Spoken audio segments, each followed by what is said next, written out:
G'day you mob, how's it going? Welcome to this episode of Aussie English. Today is part 2 of my interview with the amazing Camille Hanson. Camille is an online English teacher, an author, a language learner, a mum to 3, and she loves traveling around the world, embracing other cultures, and obviously learning the languages in those countries. So today, guys, we have a chat about how Camille ended up becoming an English teacher and how she started her online business.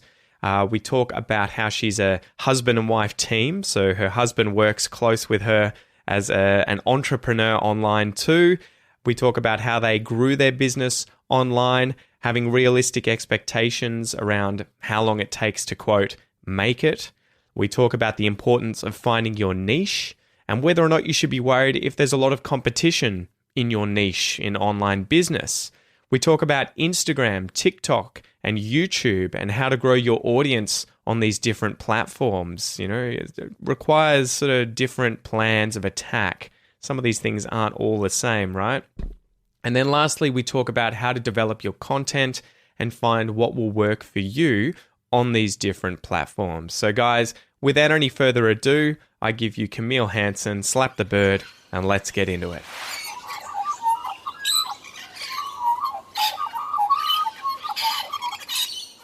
So you're an English teacher and you have an online business teaching English. How did you get into that? Yeah, so that's a good question. So I'm not an English teacher by trade. I didn't go to school to teach English. So it's been almost 2 years since I've been teaching online. And it came from my love for language learning. And I realized I was doing a lot of exchanges. So I was helping people learn English when they were helping me learn these other languages. And I was like, I really like helping people learn English. And then I kept having people tell me, Camille, you should start a YouTube channel. And it happened 3 times. And then I was like, Done. like maybe this is it. So my husband's like, if it happens again, and it did, it happened again. And so then we're like, let's just go for this. Let's start it. And it was right in the pandemic. So we actually had plane tickets to move to Spain in May of 2020. The pandemic hit. It just didn't make it possible. So in May, we started brainstorming and coming up with a plan for YouTube was going to be our main thing. And YouTube, funny enough, is my smallest audience right now. I ended up teaching, starting TikTok when we were traveling, and then Instagram as well. And there, I mean, you create a lot of content, but it's like, okay, how can we make a living from our content? Because YouTube pays me like $30 or $40 a month, you know, from my videos. It's not sustainable. Yeah. So that's when I created an online course, and then I started writing books. And then I started getting other companies reaching out to me, asking me to sponsor me to create a reel for their project, for their product, or for their app, or things like that. Recently, I just accepted an amazing job. We'll see if I like it or not, but it's actually filming a course for an English course for somebody else's company in Singapore. Wow. And they found me from YouTube. So I'm like, yay, YouTube, because I'm a small channel, really. But they found me from there. So, and I wanted to originally get you on to talk about growth on Instagram and everything, but maybe we can just sort of talk a little bit about online business. For people listening who are whether or not they're trying to teach a language, if they're trying to, or at least considering starting an online business and becoming a quote unquote influencer in order to sort of get an audience and everything, what are the sort of step-by-step things that you need to do in order to do that? Because, you know, for a bit of context, recently, I think the first time you contacted me on Instagram, you were like, I see you've got a sort of big Instagram page, Pete, you're teaching English. Do you have any tips and tricks? How can I grow my page? Everything like that. And I was like, you know, try these things, they might work. And since then, especially in the last week, I think you've exploded on there, and you're probably 1.5 times my size now. You know, you've well and truly surpassed me. So you've obviously been doing the right things. Before we get into Instagram though, what are the sort of step-by-step things you had to put into place to start developing your online business? Yeah, to be honest, it's a lot of trial and error, because I didn't even know what kind of content I liked creating or what people would like. So it's just really I didn't have a really specific vision. I was like, I want to teach people English. And people are like, you have to have a niche, Camille. You have to maybe just teach English to Brazilians because you're Mm-hmm. learning Portuguese, which I was at the time. But then that meant that I would be ruling out the whole rest of the world. And so in my mind, I was like, no, I just cannot do a niche. I want to teach English to the whole world. I know it's crazy, but I do.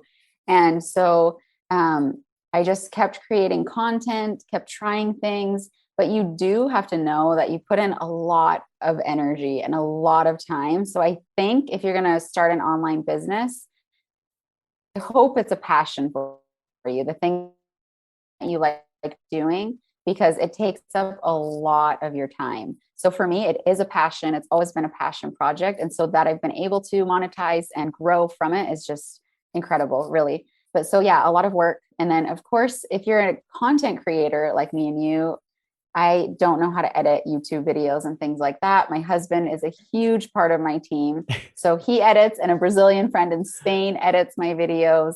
And so there are just many pieces that you're just like, wow, this takes up a lot of time. Yeah. Sometimes a 10-minute vlog could take 10 hours of time to put together. And so it's just a lot of work that goes into it.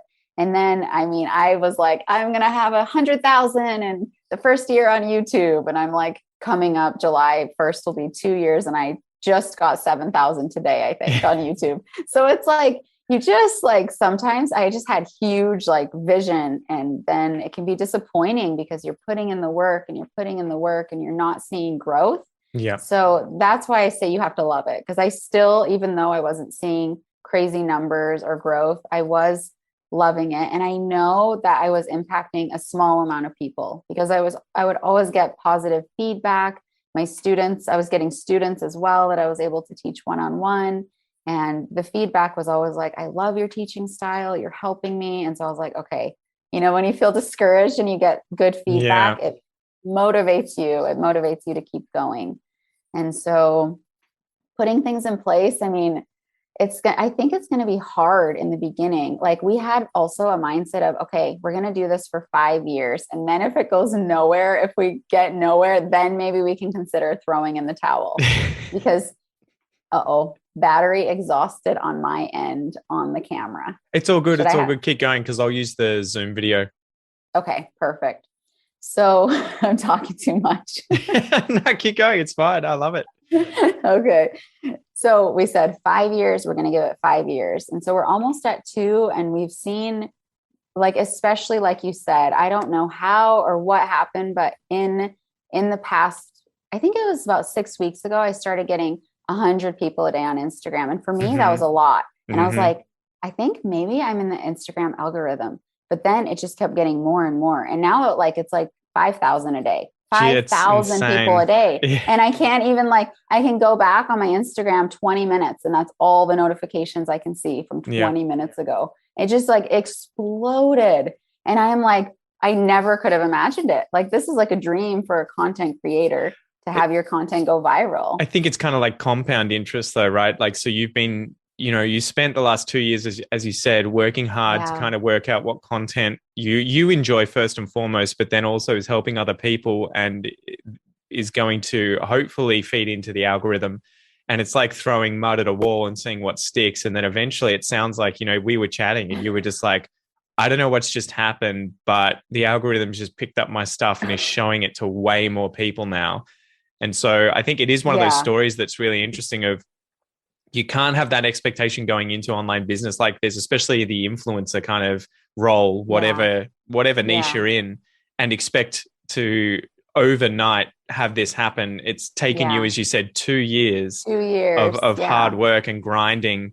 And then only now is it starting to pay off. So that, I think that big message of consistency and persistence, right, is what matters. Yeah. And then also, I think it also depends on your platform, because TikTok, I had an insane explosion of growth in Peru because it's also geographically based. So wherever you are, it serves up to that region. Mm-hmm. So I started TikTok, and within the first, in Panama, I had somebody recognize me on the streets. I only had 6,000 followers at the time. And someone's like, hey, are you learning English with Camille? I follow you. Wow. I was like, no way. And then I went to Peru, and I just created videos that were interesting to me about Peru. And I did them in Spanish. And I think my most viral one was like 4 million. And then I had Holy moly. Yeah, I had several 1 million view videos, and I was like, this is crazy. So then I had like 100% Peruvian, a little bit of Bolivian. Okay, so it couldn't have been 100%, but mostly Peruvian audience following me. But it wasn't like my brand, like Learn English with Camille, you know, it was like, it was like Spanish. It was all in Spanish, you know, interesting things in Spanish. And so I was like, oh, like, do I just keep TikTok and have it be my travel thing? I still want to reach people with English on there. And so I got back to the States and I was like, I haven't been posting on TikTok at all. And then I was like, you know what? I have nothing to lose. I'm just going to start posting a few of my Learn English with Camille, actually speaking in English videos. And a couple of them went viral, like 2 already viral here. So they went over 100K. Yeah. So, but it got me like, I think 25,000. Sorry. No, I went from 80 to, I meant 95, 15,000. It got me 15,000 followers from those 2 videos. TikTok's weird, isn't it? It's just full on. It's so weird because some of the others are like 500 views that I posted after. And I'm like, what is wrong with TikTok algorithm? It's so strange. TikTok's, it's a weird one. But I think, the story here you're telling, it sounds like you need to get on multiple different platforms and kind of try them out and even try completely different styles, right? Like you were saying in Peru, you're speaking in Spanish and seeing how that goes. And if you were to be staying in Peru and living there permanently or something, it would probably make a lot more sense to go down that niche of speaking Spanish, potentially teaching English in Spanish, you know? So, so once you've obviously tried these out and you've worked out what's working now, so it sounds like you're saying TikTok's working pretty well. Instagram's skyrocketing at the moment. YouTube's a bit slower. Yeah. Do you kind of adjust what you're doing and then focus on the one that's really working? Or are you still kind of trying all 3 simultaneously to level them all up together? Yeah. I think I'm seeing people from Instagram now following me on YouTube. So I've noticed my numbers are up on YouTube. I'm getting more, but I've never gotten in the algorithm on YouTube. You know, I think my top viewed videos with my dad, You for English, and it's like 40K. So that's like my top, you know. We're trying to create 1 video a week for YouTube, be consistent with that. And then I started posting a few of my shorts on there as well. I'm just trying things. I don't know. Like, I don't know if the Instagram algorithm will continue in my favor I just don't know. You just can't control these things. So my goal is just to keep creating good content. That's always been my goal, that will help people learn English and that I enjoy creating as well, because I think that's important. So how did you decide to monetize your business? This is always a really interesting question to ask people. What was that sort of point when you were like, I can make money from this, and then being like, how do I make money from it? And then actually having the money come in as people purchasing or your products or services? Yeah. So I know it is weird, but I feel like with the more followers you have, you kind of feel more validated, like in the sense of like, yes, my products are worthy. Like, I believe in my courses and books now more, that I have more followers than when I had like 2,000 followers, even though they're the same thing, you know, and they're good products. So I decided, I think a year in, it was my husband. He was like, Camille, like, we're actually negative. We're like, we spent hours and money on this. Like we're minus thousands of dollars from buying equipment and cameras and things like that. Maybe just like 2,000 or 3,000 minus, you know, but never paying ourselves. If we would have to pay ourselves for the work and hours we put in, we would have been minus 50,000, you know. So I guess to pause you quickly there, another thing about starting these sorts of online businesses too is being aware of the fact that there is an initial investment in terms of your own money to buy equipment and, you know, online products and websites and all that, but also your hours that need to be spent on this thing too, right? Yes.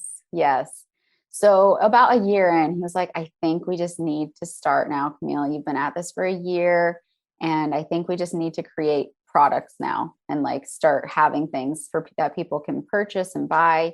And that was like scary at the beginning. It was 100%. Weird selling my products. I was like, who's going to buy it? Like, it's good, but like, are they going to buy it? And you doubt, you know, and you have insecurities about your product. But then I think, I don't know if you can relate, but the more that you create courses, the more that you write books, the more that you grow yourself in, like, I'm learning so much about English, writing these books and creating these courses and teaching people and things like that. That I'm like, no, like my time is worth being paid for. My services, like I believe in them. I think they're good. So I think like you have to believe in them for others to believe in them. Really. I think that's an important step. Well, and to be on that journey of wanting to improve and wanting to learn at the same time, like you don't need to be an expert when you first begin. Obviously, you want to be trying to learn and be ahead of the people that you're trying to serve, right? With whatever product or service it is. But at the same time, you don't have to be some, genius with 50 years experience in the English teaching world in order to be able to create a course and get it to people that's going to help people. Yeah, exactly. Which is cool, which I love for sure. Yeah, awesome. So are there any other big lessons with online business that you've kind of had to learn whilst doing it all? Was there a point where you were like, this is it, we've done it, we're millionaires, we're, set for the rest of our lives? Or is it an ongoing process? No, I wish. No. That was a loaded question. Yeah. I mean, my goal is to continue to create good products. So I have a 3-year vision to release 10 books. Yeah. So books are just the avenue. I actually really love writing books. So I'm about to release a pronunciation book. I'm working on a modern day dialogue book with conversations. I want to help people with grammar and work on a grammar book. So there's a lot of books that I have in the next few years that I hope to release. And hopefully those will get in the algorithm too, so that we can on Amazon. Yeah, exactly. Exactly. But I feel like it's just trial and error. It's just trying things. It's also like learning from other content creators, asking them, what do you do? How do you do it? People that have already gone ahead of you, people that have bigger audiences or are successful with their courses or with their books, and learning and growing from them, being open-minded. And being willing to adapt to yourself and just change things if you need to. And I think to not let yourself get discouraged or be too hard on yourself as a content creator as well. Be proud of the work that you've put in. Should you be intimidated by the amount of competition out there? It can be intimidating, but I think it's not good to go down that road because it's just like a never ending cycle, I think look at yourself, see how far you've come, look at others to be inspired. You can want to get to where they're at for sure, but don't do it in a way that you're like, oh my gosh, I only have 100 followers and they have 1 million. Like, you don't know how many years of work that person put in before they got into the algorithm or before they became successful. We're all on a journey. Our journey looks different. I feel like there's a voice for every person. If they feel like I'm called to be a content creator or have an online business, I think good, like pursue that. There will be a market for you. It'll just take you some time to figure everything out and be creative and make the product that your audience needs or wants. I think a big part of it too is realizing that people like different people and hate different people, right? And so there's always an audience for you, no matter, I think, what you're like, whether you're the most disagreeable and sort of angry person, or whether you're the most lovely, friendly, beautiful human being in the world, there's always going to be an audience that's kind of like, I resonate with this person and I can learn effectively with them because I'm engaged with their content. Whereas other people who are in the exact same niche and teach, a different way, I don't really enjoy and I don't like the same way. So I feel like that's one of those big things too. You shouldn't be intimidated if there's a lot of competition, because it obviously means that there's a lot of interest and a lot of space for people to be in that niche, right? Yes, totally. Especially with teaching English, there's 1.7 billion people trying to learn English.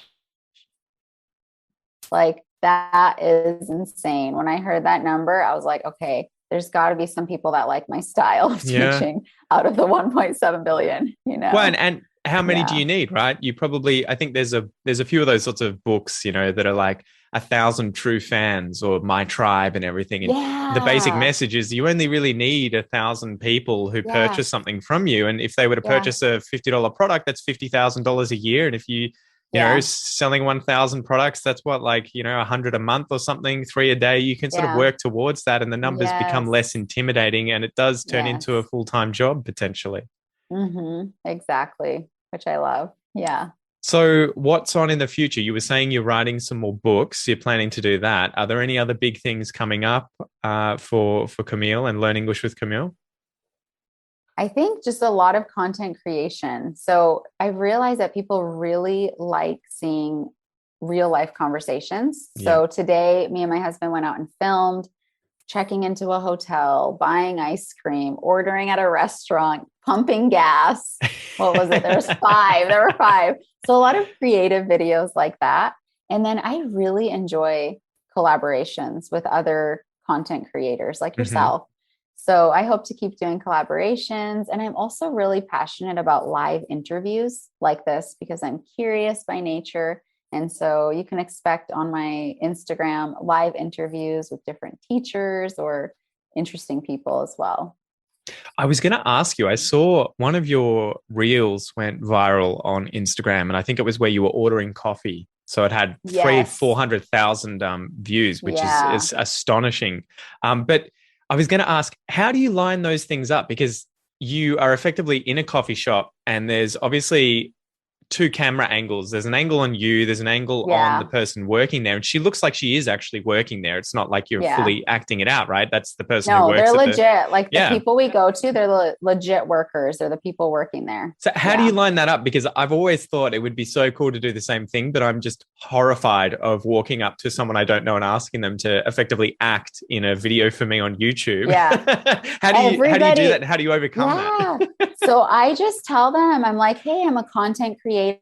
I teach people English online, and people really would be interested to know how to order in a restaurant. Could I film you? Could you just be normal, say what you normally would say, but can I film you? Yeah. And everyone said yes today. Everyone wanted to be in the reels. Wow. Everyone wants me to tag them on Instagram. So I think it's cool. And today my husband, so he was going like back and forth, like Camille, coffee girl, Camille, coffee girl. And it wasn't as natural. You know what I mean? Yeah. Like, cause we were pausing and my sister was like, Camille, you look like you were like about to crack up laughing like the whole time. I'm like, I know, it was funny. It was slow. It didn't feel natural, you know? You need your husband with two cameras where he can just hold them. Yeah. He had to today. We have the same iPhone. This iPhone is legit. And he was filming both of us like this, different angles. So it felt more natural for the person. They didn't have to pause. It just felt like a natural conversation. So now we'll just see the editing part and how that flows. You'll need some kind of a gadget where you can just slot them in. There needs to be like a gimbal or something where there's space for two phones that you can kind of like align so that you get those camera angles. Hey, maybe you need to create that. Oh, man. Anyway, thank you so much for coming on the podcast today. Where can people find out more about you and what you do? Yeah, so they can find me on my Instagram, which is Camille Hanson, on YouTube, Learn English with Camille, same on TikTok, Learn English with Camille. My website, I'm pretty sure it's learnenglishwithcamille.com as well. Pretty sure. Pretty sure. I never check it. My husband handles a lot of those kind of things as well. Even my Twitter, he handles it. I've never been on Twitter once. So if he's responded to you, it's not me. That's not a bad thing, I think, if you can avoid getting on Twitter. Okay, good. Sometimes it's just too much, too many places. And we're one person. Well, you're two. I'm so jealous of you. I wish my wife was as motivated and she was like, helping me with the cameras and all this sort of stuff. She was like, you're on your own, dude. Oh, man. That's another thing. If you're wanting to start your own thing, sometimes it's hard to set boundaries. Yeah. Sometimes you don't have a normal 9-to-5 job. Sometimes you're responding at 7 a.m. Sometimes you're responding at 10 p.m. It's hard to set the boundaries when you're passionate about your project, about your work as well. So that's something else for content creators to consider as well. And I think you're doing an amazing job. But yeah, once again, thank you so much for coming on, and hopefully we can have another chat in the future. Yes, thank you so much. I had so much fun. My pleasure, guys. Mate. See you guys.